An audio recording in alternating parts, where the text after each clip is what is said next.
کہ میں حضرت ابو درداء رضی اللہ تعالی عنہ کے پاس دمشق کی جامعہ مسجد میں بیٹھا تھا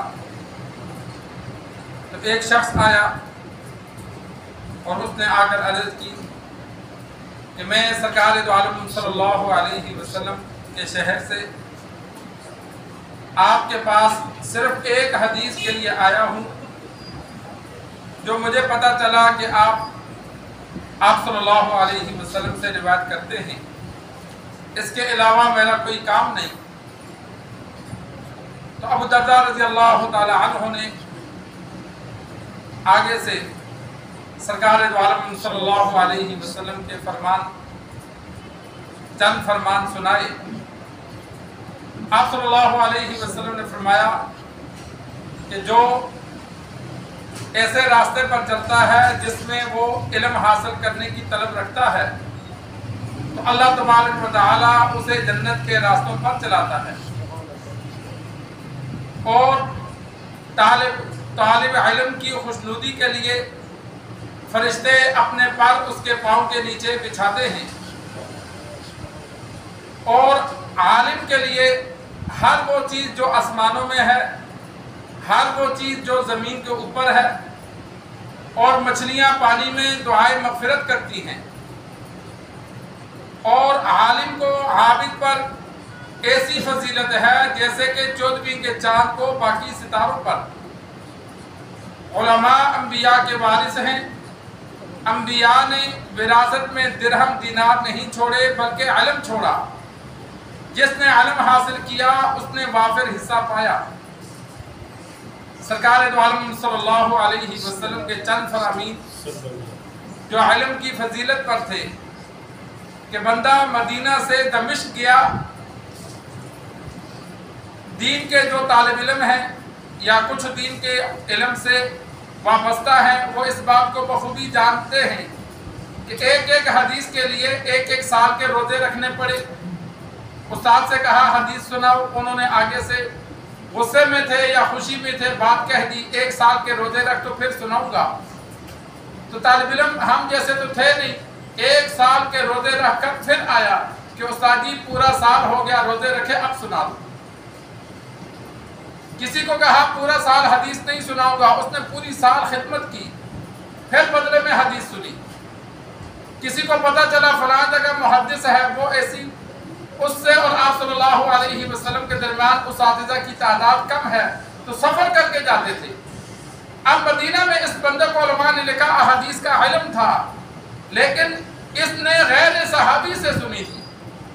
اس کا دل کرتا تھا میں اس صحابی سے سنوں جس نے آپ صلی اللہ علیہ وسلم سے خود سنی، تاکہ میرے اور آپ صلی اللہ علیہ وسلم کے درمیان ایک صحابی کا واسطہ رہ جائے، بیچ میں اور استاد نہ ہو۔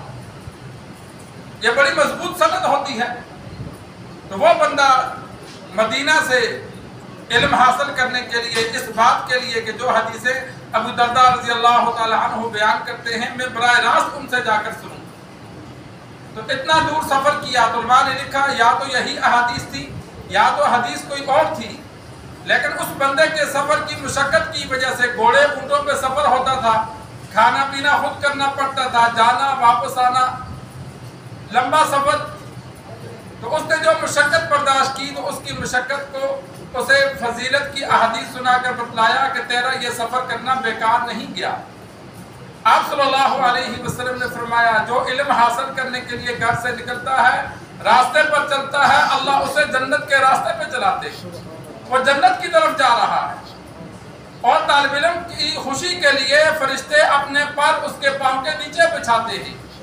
پروٹوکول دیا جاتا ہے کہ تو زمین پر نہیں چل رہا بلکہ فرشتوں کے پروں پہ چل رہا ہے، اس کو خوشی کے لیے کہ طالب علم سفر کی مشقت برداشت کرے خوشی خوشی سے کہ اللہ نے مجھے یہ اعزاز دیا ہے۔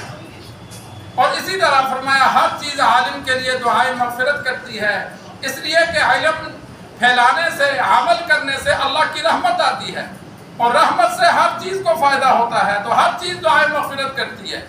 جب انسان گناہ کرتا ہے تو اللہ کا غضب آتا ہے، اور اللہ کے غضب سے ہر چیز کو نقصان ہوتا ہے، اور ہر چیز پھر لعنت بھیجتی ہے۔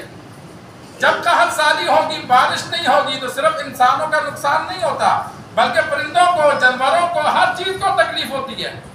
پانی نہیں ملتا تو ہر چیز کو تکلیف ہوتی ہے۔ ہوئی کس وجہ سے؟ اللہ کا غضب کیوں آیا؟ انسانوں کے گناہ کی وجہ سے آیا۔ اور اسی طرح فرمایا علماء انبیاء کے وارث ہیں، اور اس سے پہلے کہ عالم کو عابد پر، عابد سے وہ مراد ہے جس نے علم حاصل کیا لیکن اب وہ عبادت کرتا ہے، علم سیکھتا سکھاتا نہیں ہے۔ علم حاصل کر کے اب وہ دن رات عبادت کرتا ہے۔ اور دوسرا وہ ہے کہ جس نے علم حاصل کیا لیکن وہ علم حاصل کرنے کے بعد پڑھاتا ہے، درس و تدریس کے کام میں لگا رہتا ہے۔ تو فرمایا جو عالم درس و تدریس کرتا ہے، آگے پڑھاتا ہے، اس کو عابد پر ایسی فضیلت ہے جیسا کہ چودھویں کے چاند کو باقی ستاروں پر ہے۔ علماء نے لکھا کہ ستاروں سے اب روشنی کم ہے، وہ خود اپنی روشنی سے فائدہ اٹھاتے ہیں، دوسروں کو نہیں ہوتا، نہ ہونے کے برابر، اور چاند کی روشنی سے مخلوق کو فائدہ پہنچتا ہے۔ تو عابد کی عبادت اس کی ذات کے لیے ہے، اور عالم جب علم سکھاتا ہے تو عوام کو، مخلوق کو فائدہ پہنچتا ہے، اس کا علم آگے پھیلتا ہے۔ اور ایک روایت میں موجود ہے، آپ صلی اللہ علیہ وسلم نے فرمایا عالم کو عابد پر ایسی فضیلت ہے جیسے اللہ نے مجھے تم میں سے کسی ادنا پر فضیلت دی۔ صحابہ کو مخاطب کر کے فرمایا کہ تم میں سے جو ادنا شخص ہے، جس طرح اس پر مجھے فضیلت ہے، ایسے اللہ نے عالم کو عابد پر فضیلت دی۔ اور فرمایا علماء انبیاء کے وارث ہیں، اور انبیاء نے درہم اور دینار وراثت میں نہیں چھوڑے، انہوں نے علم چھوڑا۔ جس نے جتنا علم حاصل کیا وہ اتنا ہی زیادہ انبیاء کا وارث بنا۔ جتنا زیادہ علم حاصل کرے گا اتنا زیادہ وہ انبیاء کا وارث بنے گا۔ اللہ سے دعا ہے اللہ ہمیں دین سیکھ کر، سمجھ کر عمل کرنے کی توفیق عطا فرمائے۔